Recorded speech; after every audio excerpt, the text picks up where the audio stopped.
السلام عليكم ورحمة الله تعالى وبركاته. نتمنى كاملين تكونوا على خير وبخير، اموركم هانيه واحوالكم طيبه. وسمحوا لي بزاف على هذه الغيبه صراحه لظروف.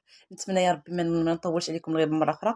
المهم بما ان الموسم الدراسي على الابواب، فاليوم ان شاء الله جيتكم فكره بسكوي او كوكيز غريبه حليوه سميوها كيف ما بغيتو. صراحه كطب كتجي رائعه جدا، كتجي مقرمشه من على برا وكتجي طريه وكتفرتت من الداخل، يعني هشيشه كتذوب في الفم. طريقة مبسطة، مقادير اقتصاديين جدا جدا، بيضة واحدة فقط، ميم 10 دقائق كتكون واجدة هاد الحليوة هادي.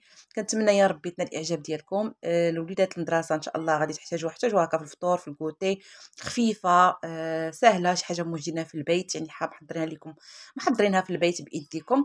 وان شاء الله غادي في هذا الاسبوع هذا اللي بقى ان شاء الله غادي نشارك معكم وجبات هكا الفطور او الكوتي اللي غادي نحتاجو الوليدات، وجبات سريعة ايضا الغداء بالنسبه للناس اللي عندهم لا كونتون. نتمنى ان شاء الله تبارطاجيو الفيديو، دعمونا بلايك واشتراك، فرجه ممتعه.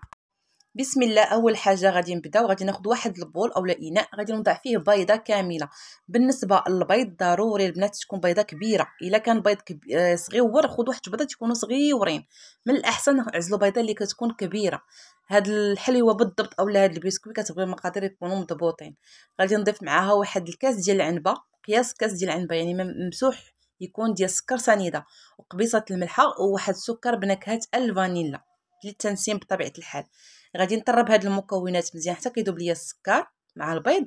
من بعد البنات غادي نضيف نص كاس ديال زيت نباتيه. كما ذكرت معكم هاد الحلوه هذه ما فيهاش الزبده نهائيا. غادي نحتاجوا ليها نص كاس ديال الزيت النباتيه، غادي نضيفو دفعه واحده.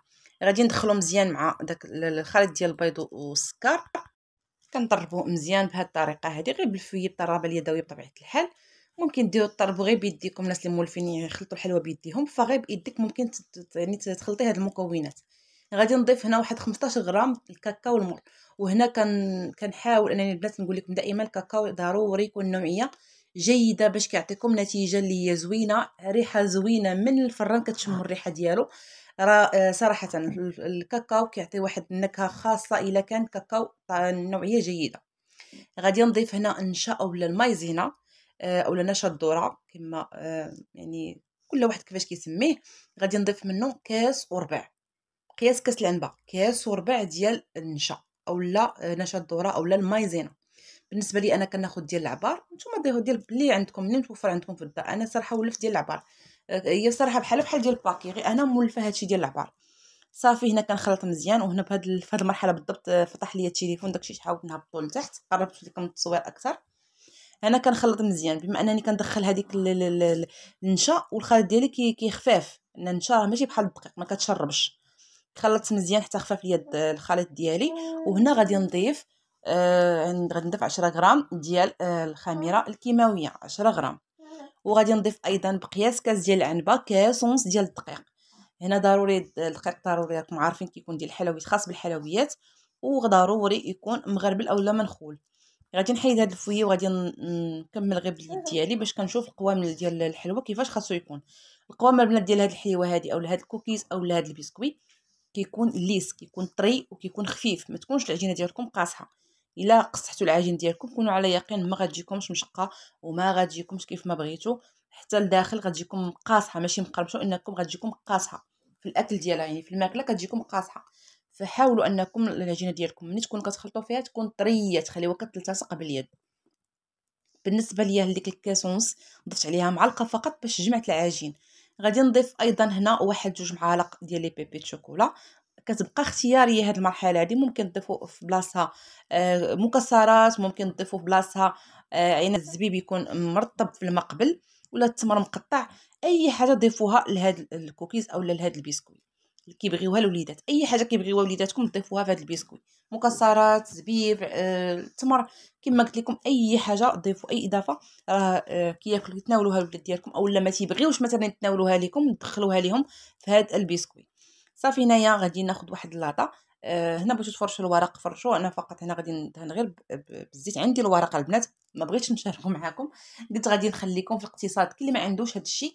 المهم غير لاطه دهنوها هكا بالزيت، ما ترشوهاش بالدقيق، الدقيق كيشرب لكم الحليوه. فقط دهنوا غير بالزيت. في هذا الاثناء اللي انا كنكور في هذا البسكويت، فراني شعلت الفران على 200 درجه. بالنسبه لي انا عندي الفران ديال الضوء، فشعلته على 200 درجه. يعني الفرن الكهربائي يكون شاعل على 200 درجه، العافيه تكون من الفوق، يعني الحلوه ديالنا تكون لتحت والحلوه الفوق، العافيه الفوق، العافيه تكون من فوق الحلوه. غادي نخليوها تقريبا، المهم الفران ديالي غادي نخليه يسخن مزيان. غادي نكمل اني نكور هاد الحليوه ديالي. بالنسبه لي انايا كورتها شويه كبيره، نتوما ممكن تكوروهم صغار، ممكن تكوروهم كبر من اللي درتهم انا، المهم نتوما كيبقى لكم الاختيار. حاجه نقطه اخرى البنات، ممكن انكم تبسطوها بزاف، يعني اكثر من انا بسطتها، لان فيها 10 غرام ديال الخميره. تقدروا تبسطوها اكثر، يعني ترققوها في التبساط باش ملي كتشقق لكم كتعطي واحد الشق كثير، كتجيكم مشقه بزاف، يعني بحال الغربه ديال البهله، وكتجيكم رقيقه. انا البنات صراحه ولفتها، كنديرها لولادي بزاف، وولفتها بحال هكا كتجيني شكل مغربه عاديه، كوكيز عادي، غير هو شويه غليظ، ما يكونش رقيق بزاف. صافي غادي نحاول انني نخلط نكور. بنتي راني حدايا فقط ليا دخت، والله لا دخت. كنكور الحليوه ديالي كيف ما شفتوا راه كتلتصق باليد. حاولت انني نقص منها في الاخير لان غادي تشق ليا بزاف وغادي تشتت. دخلتها الفرن، بسطتها كيف ما شفتوا معايا. لا سمحوا لي دابا هاد اللقطه هذه غير كندخل وكنخرج في الهضره، ان بنتي كما قلت لكم فقط دخت. المهم كنبسطها شويه، غادي ندخلها للفرن ميم با 10 دقائق، غادي نخرجها البنات. ما كتفوتش 10 دقائق كتخرجوها، كديروها الفوق كتشقق لكم، كتحسوا بها راه نشفات من الفوق وتشقات، كتشعلوا لتحت كتهبطوها لتحت، ما كاملاش البنات 3 دقائق لتحت كتخرجوها. كتجي روعه البنات. ما تخليوهاش البنات تشرب لكم الفران باش تبقى رطبه من الداخل. الا خليتوها اكثر من 10 دقائق كونوا على يقين غادي تجبدوها حجره البنات. هي راه خفيفه في الشده ديالها، كتهزوها كتلقاوها خفيفه بحال ما هازين حتى شي حاجه. الخفه السر ديالها هو النشا البنات. وحاجه اخرى، الا شربت لكم الفران غتجيكم قاصحه بزاف. هنا البنات انا خرجتها، خليتها بردات شويه، كتجي مقرمشه من الفوق، وكتجي طريه طريه، بحال شكل ديال كوكي، عفوا براوني. كتجي بحال شكل ديال البهله من الداخل، المهم كتجي كتذوب في الفم. الشكل ديالها رائع جدا. واحد الريحه ديال الكاكاو طالعه منا، يا سلام البنات، ما شهيتكم فيها. كنتمنى انكم تجربوها لوليداتكم، انا متاكده انها غتنال الاعجاب ديالكم. الوليدات بطبيعه الحال اقتصاديه، ما كتاخذش مقادير اللي هما يعني كثار. وحتى الوقت راه دغيا كما قلت لكم، ميم با 10 دقائق، 15 دقيقه كاع، 5 دقائق ديال التوجد، 10 دقائق ديال الطياب، ها هي واجده ديالكم، حلوه ديالكم. كنتمنى انكم تجربوها وتردوا عليا في التعاليق. شجعونا، الله يجازيكم بالخير. عطيونا اللايكات باش اليوتيوب ان شاء الله يلونسنا الفيديو. حليوه اقتصاديه، بسكوي ساهل اقتصادي للكوتي الاطفال.